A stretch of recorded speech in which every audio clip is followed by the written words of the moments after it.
Shalom, selamat pagi dan salam jumpa kembali bersama saya Pendeta Romauli Sihaan dalam Renungan Harian menurut Almanak HKBP.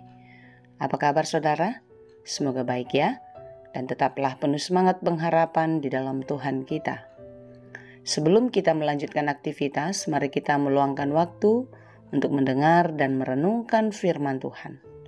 Karena hanya firman Tuhanlah yang dapat menuntun dan mengajar kita, serta memberi hikmat kepada kita untuk dapat mengerti setiap rencana Tuhan dan dimampukan melakukan segala pekerjaan kita dengan baik.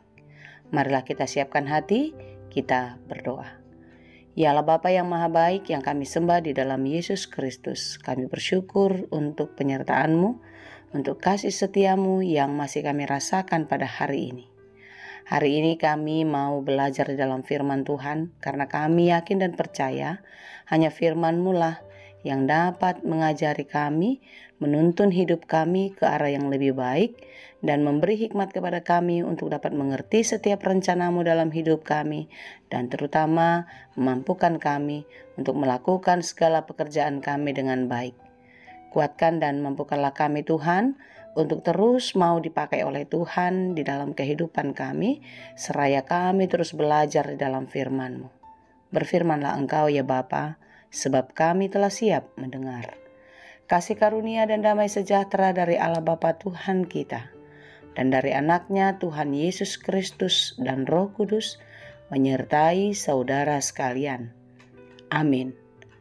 Firman Tuhan untuk kita pada hari ini yang ditetapkan menurut Almanak HKBP Selasa 14 Januari 2025 tertulis dalam kitab 1 Petrus 5 ayat 6.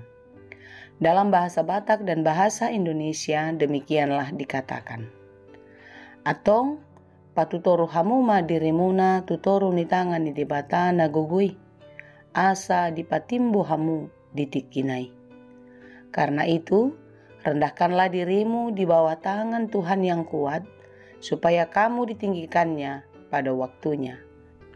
Demikianlah pembacaan firman Tuhan. Saudaraku yang dikasihi Tuhan, banyak orang mengira jika keberhasilan, kehebatan, kesuksesan, kekayaan, dan banyak hal lainnya yang membuat manusia bahagia, itu dapat menjadi satu jaminan bahwasanya dia tidak akan pernah mengalami kesulitan. Atau semuanya itu dia dapatkan karena hasil usaha, kemampuan, dan pengalamannya. Padahal sesungguhnya saudara, tidak ada yang kita miliki di bumi ini jika Tuhan tidak berkenan di atasnya. Tidak ada satupun yang menjadi hak kita jika Tuhan tidak mengizinkannya.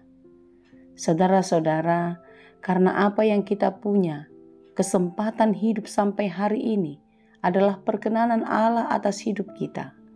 Oleh sebab itu, mari kita memakai kehidupan ini dengan baik. Karena hidup kita ada batasnya. Ada saatnya kita harus kembali pulang kepada Sang Pencipta untuk mempertanggungjawabkan segala sesuatu yang kita kerjakan di tengah-tengah kehidupan kita di dunia. Saudara-saudara, renungan kita pada hari ini adalah nasihat bagaimana kita yang adalah kawanan domba Allah. Kawanan domba berarti orang-orang yang telah ditebus, orang-orang yang telah dipulihkan karena dosa menjadi orang-orang yang ditebus, yang diselamatkan di dalam kematian Yesus Kristus di kayu salib. Saudara dan saya adalah orang-orang yang beruntung yang telah mendapatkan kesempatan itu, yang telah menerima keselamatan yang telah dikerjakan Tuhan di dalam kehidupan ini. Oleh sebab itulah perintah untuk melakukan kehendak Tuhan adalah merupakan suatu kewajiban bagi kita. Itu bukanlah pilihan, tetapi keharusan yang kita kerjakan di dalam kehidupan kita. Karena itulah yang diinginkan Bapa, yang dikenan Tuhan atas hidup kita sebagai tanda kita mensyukuri kasih-Nya, sebagai tanda ucapan syukur terima kasih kita atas pengorbanannya di kayu salib. Kita melakukannya dengan sukacita, dengan sukarela, sebagaimana yang Tuhan kehendaki. Karena itulah yang diinginkan Tuhan di dalam kehidupan. Saudara-saudaraku yang dikasihi Tuhan, renungan kita pada hari ini sangat jelas bagaimana Allah memerintahkan kita bagaimana Yesus mengingatkan kita sebagai anak-anak yang telah ditebus untuk meneladani apa yang telah dikerjakan Yesus Kristus terhadap kita manusia, yaitu menjadi gembala bagi diri kita sendiri dan juga menjadi gembala bagi orang lain.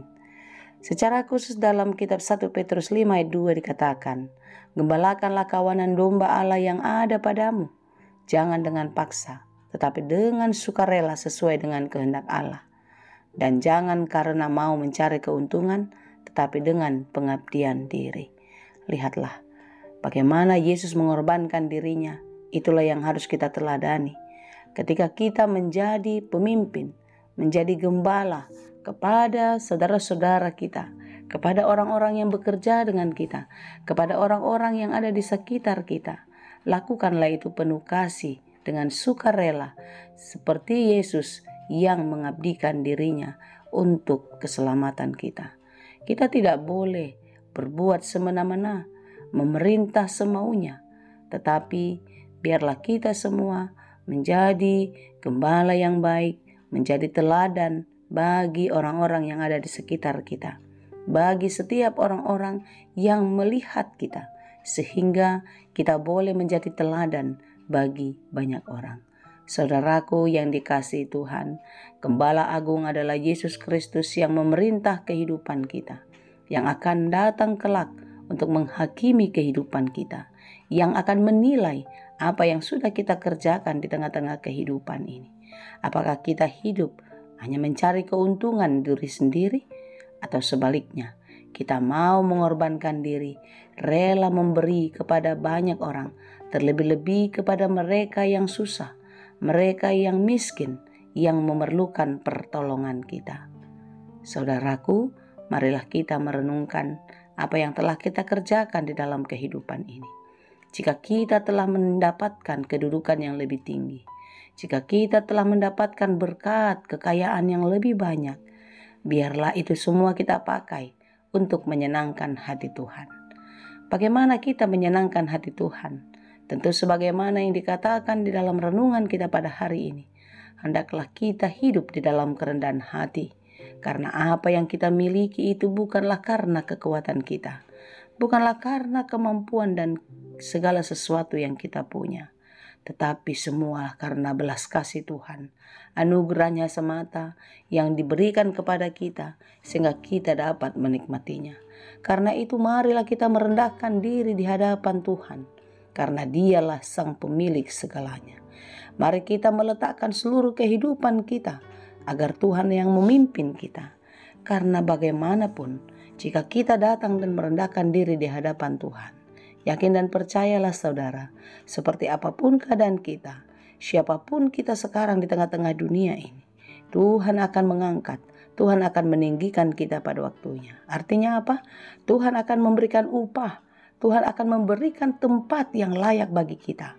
Dan tentu sebagai orang yang percaya, kita meyakini surga adalah bagian kita. Amin. Karena itu saudara, mari kita hidup saling mengasihi, hidup dalam kerendahan hati, menolong orang lain dengan sukarela, dengan memberikan diri sebagai tanda kasih Kristus telah terjadi atas kehidupan kita. Kiranya Tuhan menolong dan memberkati kita senantiasa. Amin. Terima kasih Tuhan untuk firman-Mu hari ini. Terima kasih Tuhan untuk setiap peringatan-Mu akan firman-Mu di dalam kehidupan kami. Biarlah kami terus merendahkan hati kami, merendahkan diri kami di dalam tangan kasih Tuhan. Karena Tuhanlah yang berkuasa, Tuhanlah yang maha baik, yang maha tahu apa yang terjadi dalam kehidupan kami. Mampukan kami Tuhan untuk terus mengandalkan Engkau di dalam kehidupan, sehingga kami mau dipakai Tuhan dengan baik untuk menyenangkan hati-Mu. Bapa, biarlah kami boleh saling mengasihi, kami boleh saling mendukung di dalam banyak hal terhadap sesama kami, saudara-saudara kami. Biarlah kasih-Mu yang menolong kami. Jangan biarkan kesombongan, jangan biarkan keegoisan ada di dalam hati dan pikiran kami. Tetapi kami selalu di dalam kerendahan hati mau dituntun dan diajar oleh Tuhan setiap hari. Terima kasih Bapa. Kami serahkan seluruh kehidupan ini hanya di dalam Yesus Kristus Tuhan kami. anugerah Tuhan kita Yesus Kristus, kasih karunia Allah Bapa, dan persekutuan Roh Kudus, itulah kiranya yang menyertai dan memberkati kamu sekalian. Amin.